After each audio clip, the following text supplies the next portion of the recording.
GMO wheat. Every piece of corn I've ever eaten is GMO corn. So these are things that billions of years of using these products have been done.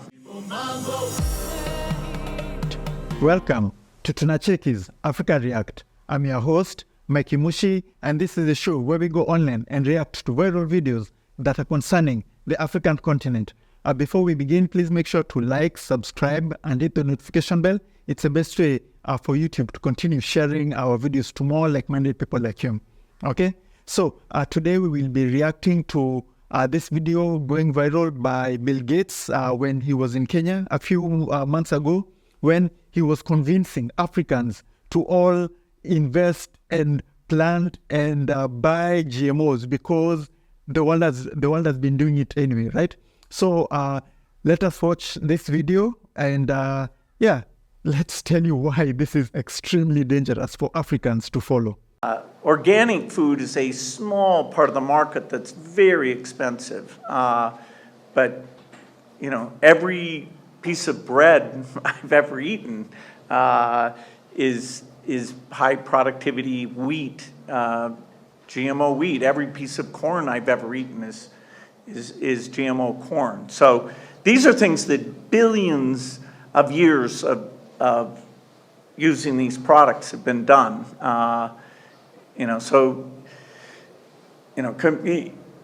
Anyway, these are proven products. Nobody's trying to take something that hundreds of millions of people haven't already been eating with a perfect safety record. Yeah, so there we have it. There is what Bill Gates has to say about GMOs. Before we start, today's video is sponsored by TundeLaniran Farms. We thank them for sponsoring this video because they give us a solution to what we'll be reacting to, right? We will be reacting to Bill Gates and they have the perfect solution on how to fight back, okay? Yeah, so let's get started with Bill Gates' reaction. First of all, he goes that GMOs have been around for millions of years. No, right? That's wrong. And he says GMOs are eaten by 100 million people in the market, right? What he doesn't tell you is he says the market. It doesn't tell you the people of the continent of Africa, right? The market is different from the people who are living in the continent, right? So this is how it works. So GMOs are not they'll not make you grow a third arm. They'll not give you like cancer or anything. We've been eating GMOs. As you said, the wheat, as you said, like most bananas. If you ever eaten any banana from the supermarket, that's a GMO banana, right? So the problem with these GMOs is that how they're controlled, who owns them, who patented them, and how they're used to control farms like in Africa. So about 80% of farms in Africa are small-scale farms or subsistence farming where they grow what they eat plus they sell. So this involves organic farms for planting crops, for rearing animals, right? But the bad thing, the danger with GMOs, especially being introduced to Africa, is that we lose our independence, right? We are not in charge of what we eat. We cannot control what to eat, right? Now, even if GMOs won't give you like cancer or make you grow a third arm, they're not as nutritious as organic alternatives. So it is organic. He goes on in the video and says that the organic alternative is an expensive part of a small market. He's talking about the Western market, right? In Africa, 90% of what we eat is organic. That's why we are more healthy, because organic foods are more nutritious, right? So GMOs are made to be more they grow better, faster. They use less fertilizer, less pesticides, right? That's good, right? If GMO was a free and fair technology or systems, right? So the technology of GMO is owned by billion-dollar multinational companies. So a good example is the few companies who own these GMO patents and who controls these GMOs. A good example is Monsanto. All of you know about Monsanto. They own about 90% of all GMO seeds. Bayer, right? This German company. DuPont, right? This chemical industry company. They own this patent. And what does that tell you? They control the crop, right? they give you the seeds, they make the seeds that you cannot use the seeds that you grow. You have to keep buying from them. Like in America, some farms where let's say you're an organic farmer and your neighbor is a GMO farmer.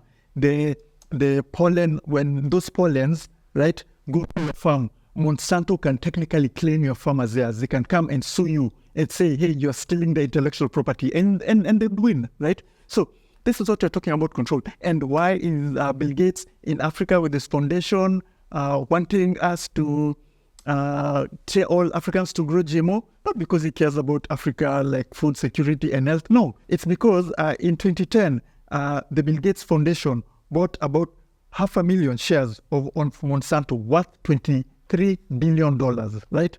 So this guy is here just to market his business. The foundation has nothing to do with helping Africans or caring about Africans. This is how it works, right? Simple. GMO is a way to lose Africa's food security. It's a way to control Africa, right? Because there's a saying, the person who feeds you is the person who controls you. Right now, nobody feeds Africa. Africa, it's the subsistence people who are feeding Africa. Right? You cannot control 80% of Africa's population is about like around 1 billion people. You cannot control 1 billion people. You cannot tell 1 billion people, hey, don't grow this, don't grow this, don't grow this. It's impossible right now. But if these 1 billion people all start growing GMOs, they don't own their seeds, right? They all have the bland same strain. Yeah, that's the loss of control. So, where are we at? First, it is very important that Africa keeps control of its organic farms, right? That's very, very important, right? So this is a perfect segue to our sponsors today, TundeLaniran Farms, where through the service, you can invest in organic farming in Africa, no matter where you come from. So please watch this video about them, and you'll learn how you can invest in Africa. Welcome to TundeLaniran Farms Limited, the home of farming and processing of farm produce into high-quality food products. My name is TundeLaniran. I'm a director at TundeLaniran Farms, owners of 300 acres of farmland and a 2-acre processing facility in Oyo State, Nigeria. As a company, we have various ways that people, individuals, or even companies can get involved in agriculture. Through some of our programs that we offer. We have farm management program where individuals who are interested in agriculture can come into the agriculture space, get farmlands from us, and we manage the entire process of making sure that the farmland is prepared for planting, properly cultivated, properly taken care of during the growing period. We also make sure that the harvest is done properly. We have hundreds, if not thousands, of farmland owners and clients who have enrolled in our program. And some of the advantages that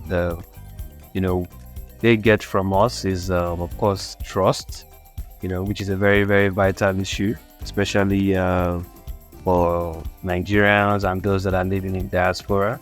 We have 1,200 acres of land available for you. These are land that do not have any known government acquisition or any family conflict surrounding them. We would give you your contract of sale once you purchase the land. You also have the land survey documents and the land allocation. Then we have the certificate of occupancy document, which is popularly called the CFO.